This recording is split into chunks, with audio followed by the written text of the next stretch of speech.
Quiero continuar con un autor muy satanizado, muy mencionado, muy presumido, sobre todo por los políticos, pero no también hay muchos maestros, no creo que en la facultad, pero que presumen de leerlo, de haberlo leído, sin siquiera saber absolutamente nada de él.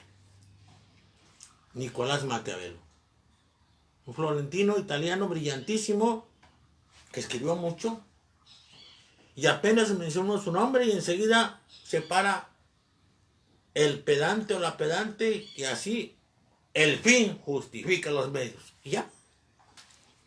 Pero Maquiavelo es mucho más que eso. Es bastante más que eso.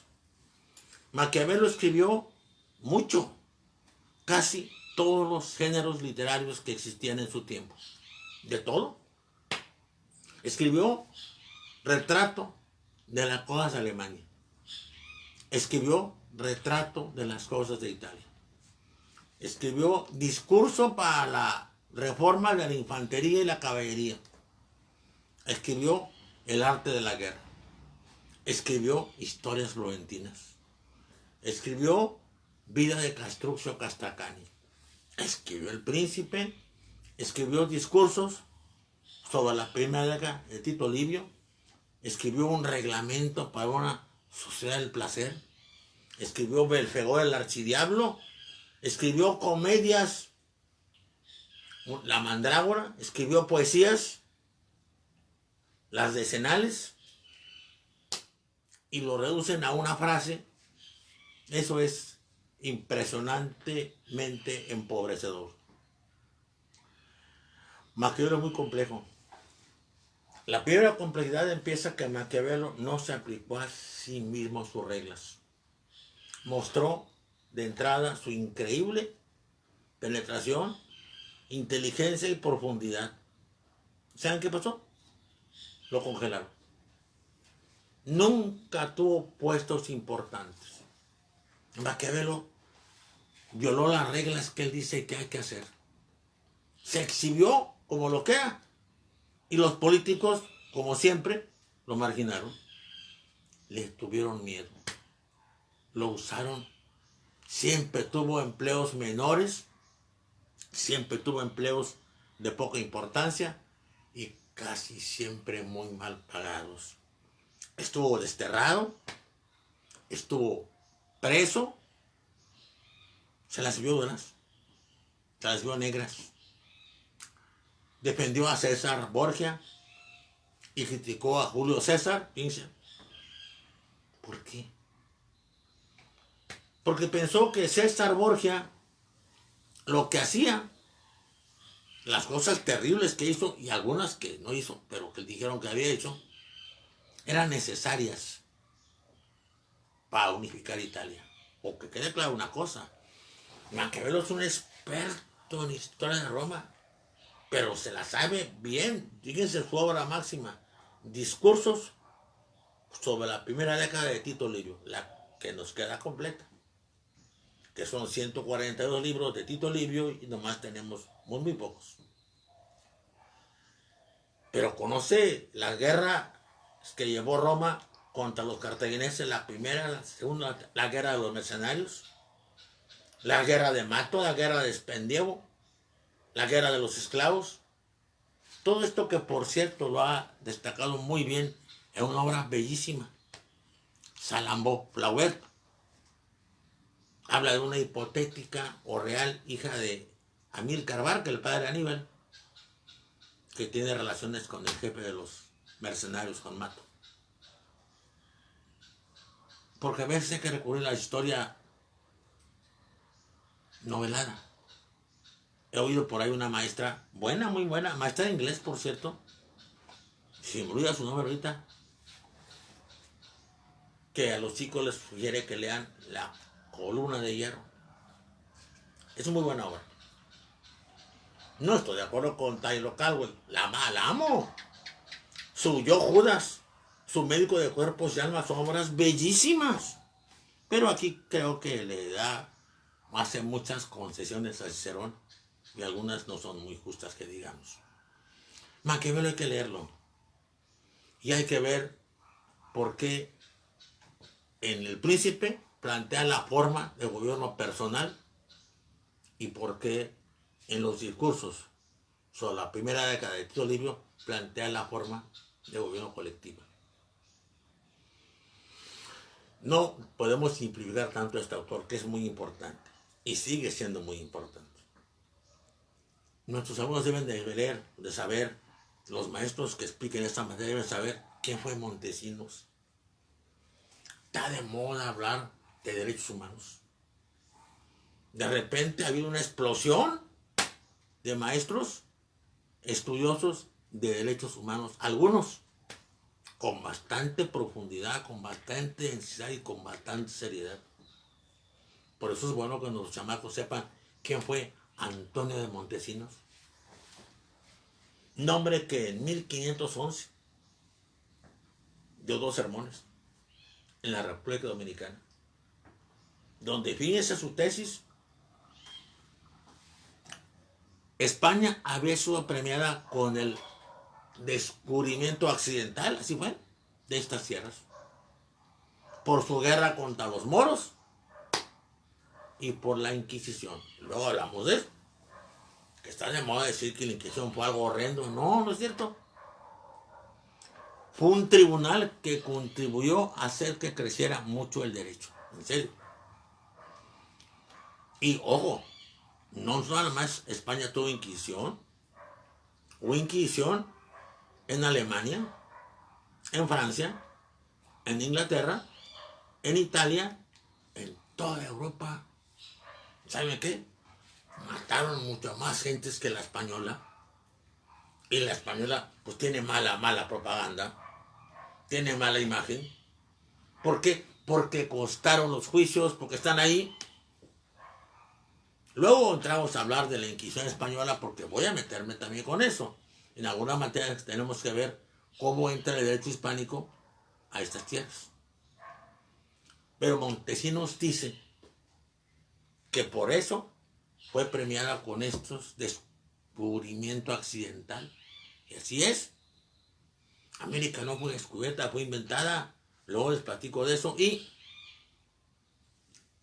evangelizar a estas criaturas, a estas gentes de estas tierras, equivalía a que España recuperara a gente que se perdió con la Reforma Protestante de Europa, la que perdió con Lutero, la que se perdió con Zwinglio, con Calvino, con Wycliffe, con todos, con Hus, con todos los reformadores. Y evangelizaron a estas criaturas. España tenía la entrada al cielo garantizada y el rey por delante. Pero el trato que le están dando a los naturales, la opresión, la rapiña, la muerte que les hacen objeto, garantiza que España se vaya al infierno y el rey por delante. Imagínense nada más. Eso lo dijo en la iglesia de Santo Domingo delante de Diego Colón. Ahí nacen los derechos humanos.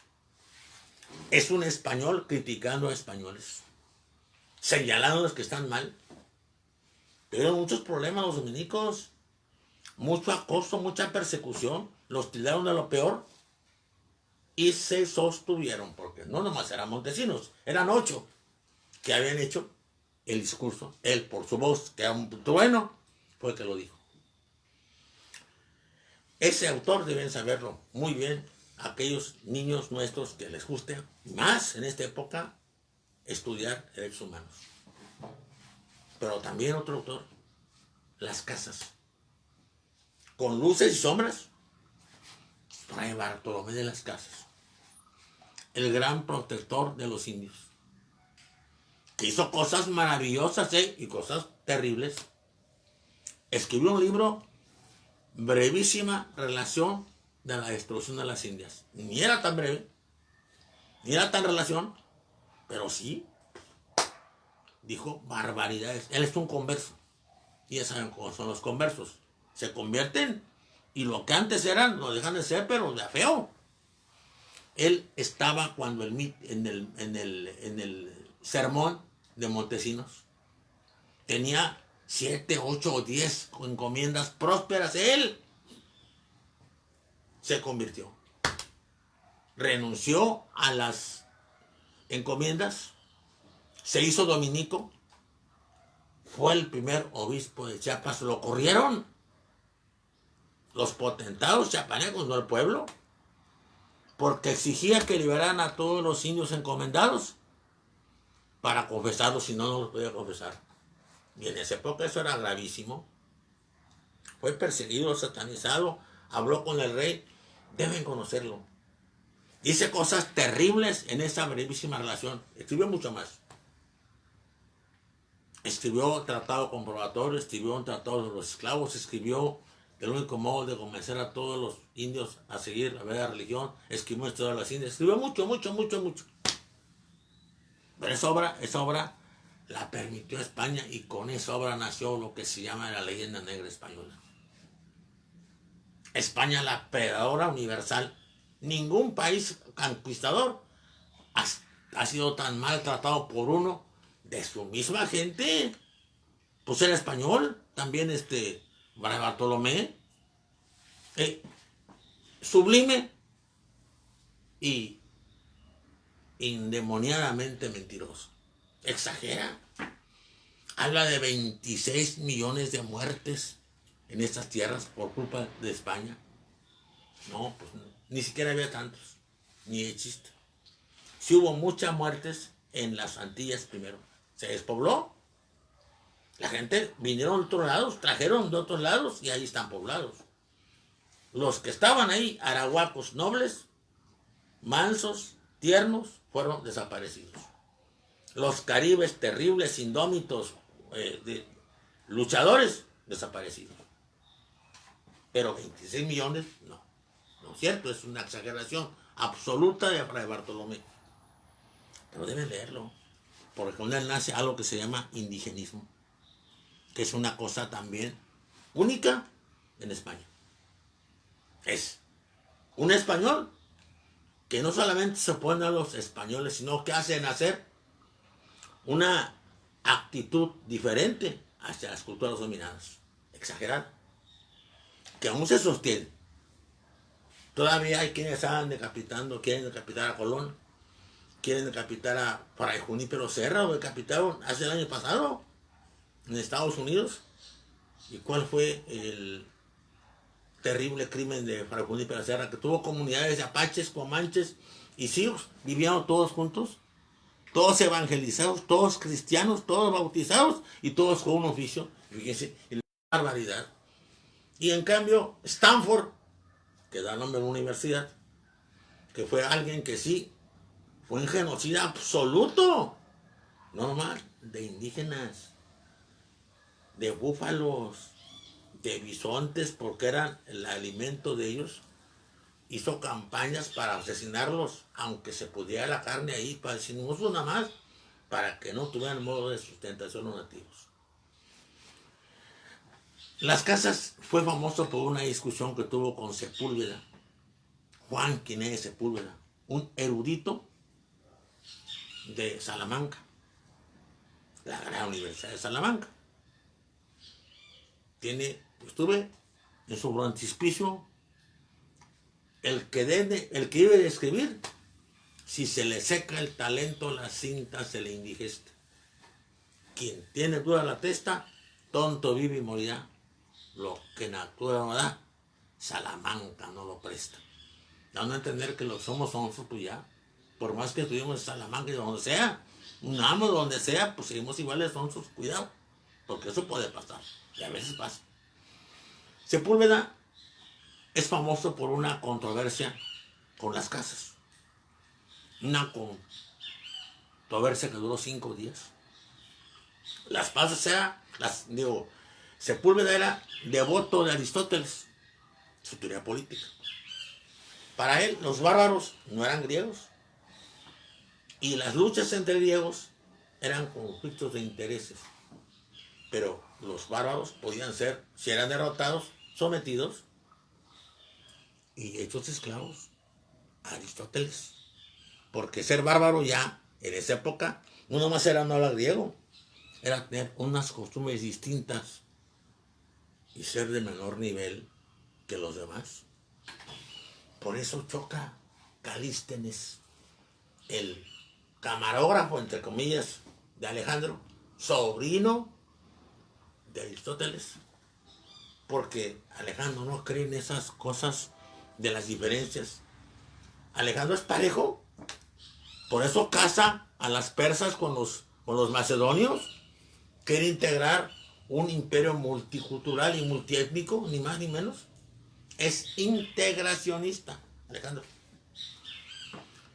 Esas teorías las sostiene Sepúlveda y sostiene que la conquista es permitida, es correcta, es justa y que debe hacerla España y que debe aspirar al reinado de monarca universal Carlos I, el que dijo: en mis dominios no se pone el sol, y que también, hablando en nuestro idioma, un idioma que por cierto hablaba bastante mal porque no era español Carlos, era flamenco, dijo: hablando de idiomas, el alemán es el idioma para hablar con los caballos, el francés es el idioma para hablar con los hombres, el italiano es el idioma para hablar con las mujeres y el español es el idioma para hablar con Dios.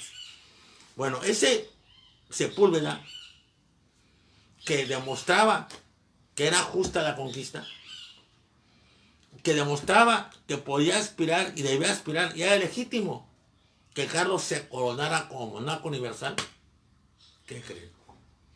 Su escrito, su libro, Demócrates Alter, lo prohibió la corona y permitió la publicación y circulación de las casas que les acabo de hablar. Brevísima relación de la destrucción de las Indias. Qué curioso. Es el libro que fundamenta la leyenda negra española. Lo tradujeron al inglés los ingleses. Lo tradujeron al francés los franceses.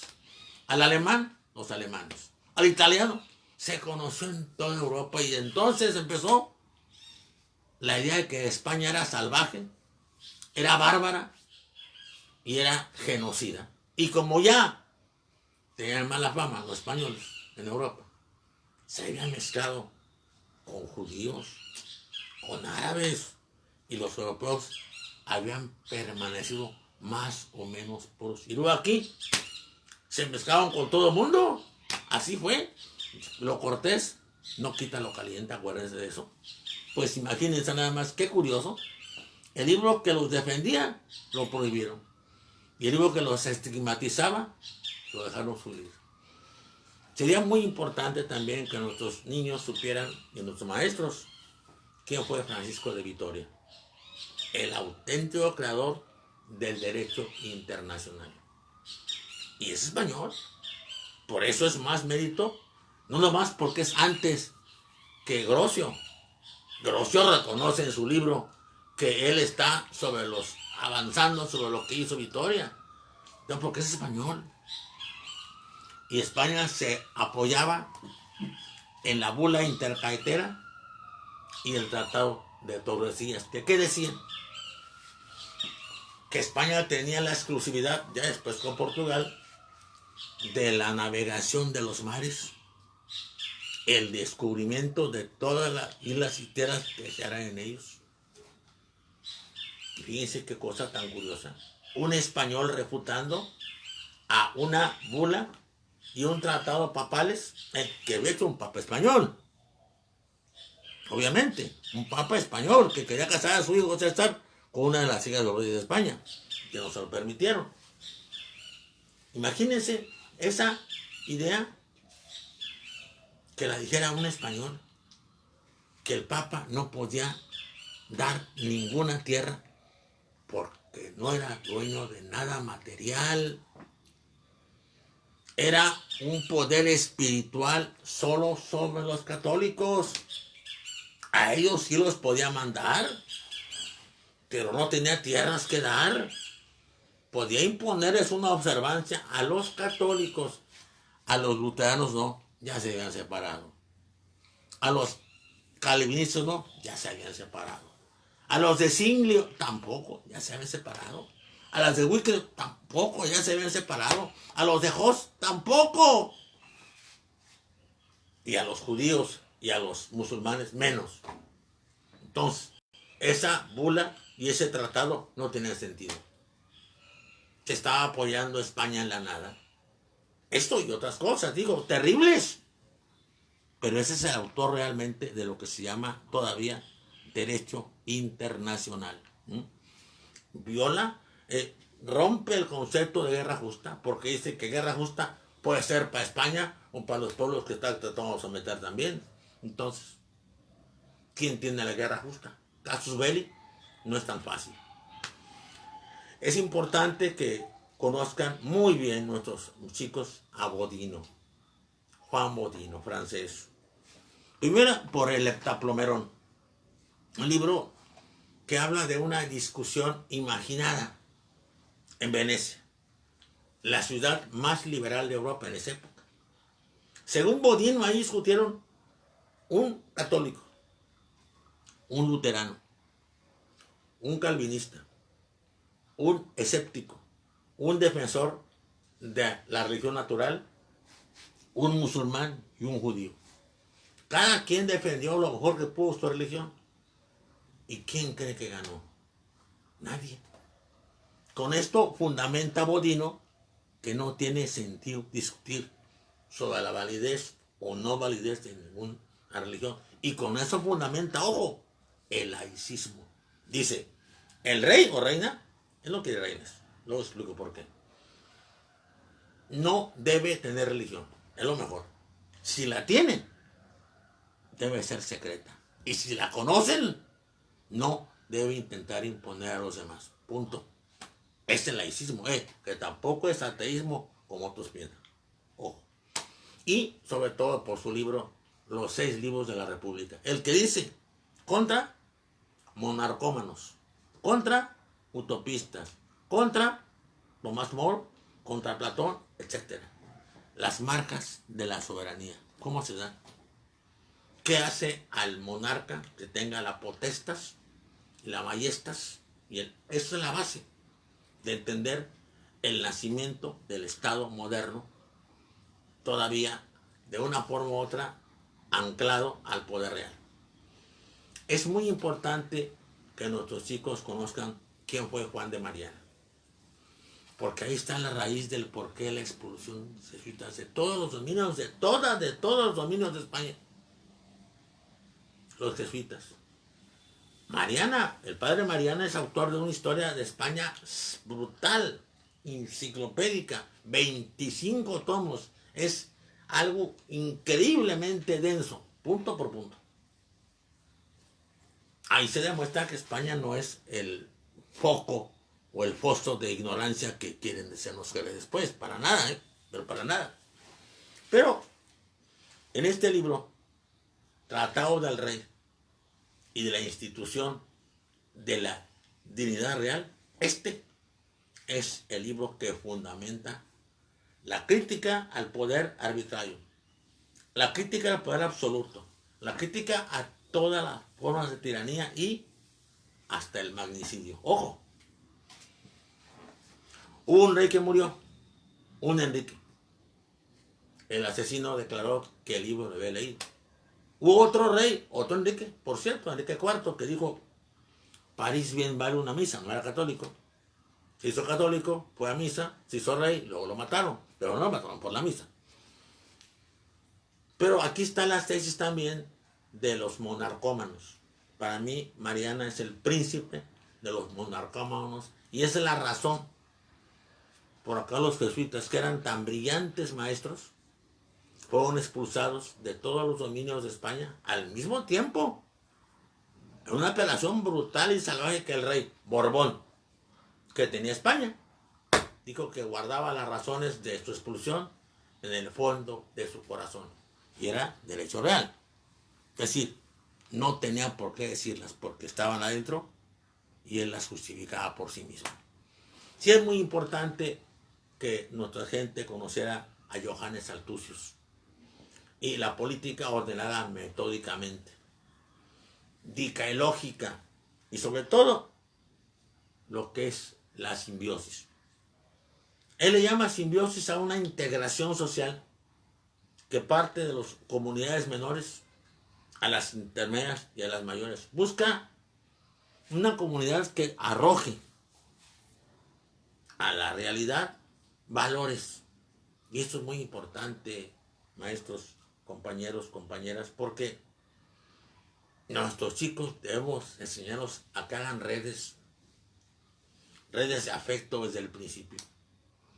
Muchas amistades se consiguen en la preparatoria y sobre todo en los primeros años de la universidad. Y esas amistades duran toda la vida. Es un valor social agregado de la persona. Es un capital social que se puede manejar de forma positiva. Es solidaridad íntegra. Más en esta época que estamos pasando por lo que pasamos. Esta época tiene que enseñarnos a repensar mucho nuestras relaciones con nuestros más cercanos y con los que a veces por alguna razón extraña nos vamos distanciando poco a poco. Es bueno que lean a Grocio los 3 libros del derecho, de la guerra y el mar.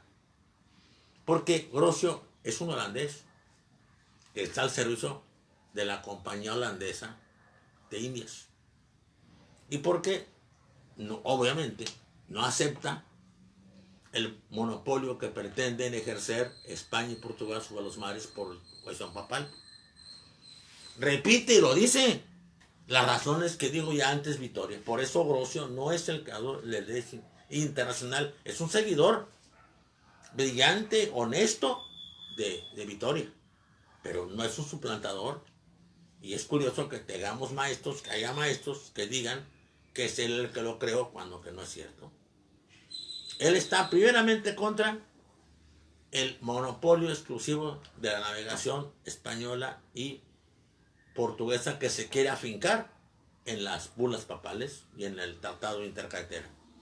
Pero además está en contra de Inglaterra y su flota mixta, combinada de ingleses y bucaneros, de ingleses y corsarios, esto es, piratas falsos, que se refugian en los barcos ingleses y que a los ingleses los respetan, pero que las otras embarcaciones las atacan y luego pues hacen lo que se llama mocho, que ya es una palabra que se ha vuelto una palabra muy científica y muy usada para todas las cuestiones de ahora.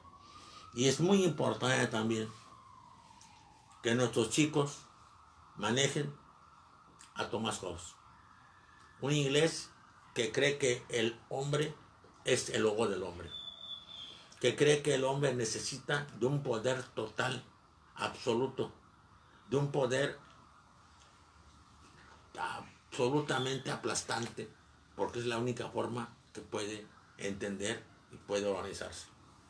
Hobbes es el teórico de la monarquía absoluta, que aunque quiso, y su libro está cabalgando entre Carlos I, el primer rey inglés, y el primer rey europeo que decapitaron, le cortaron la cabeza, no es el francés, falta mucho para Luis XVI, falta mucho, y Carlos I, porque el libro parece escrito para Cromwell, el Lord Protector, que parecería rellenar los sueños de Aristóteles, de un dictador que después deja el poder en forma tranquila.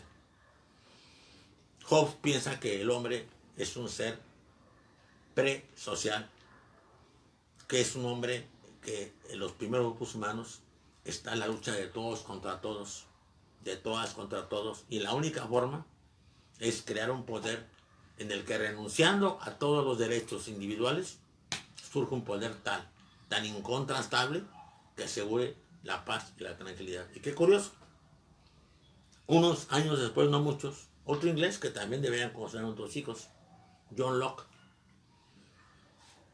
No solo el ensayo sobre el entendimiento humano, que es una obra interesante desde el punto de vista de la epistemología, sino sus ensayos sobre la tolerancia y su trabajo, su tratado sobre la tolerancia.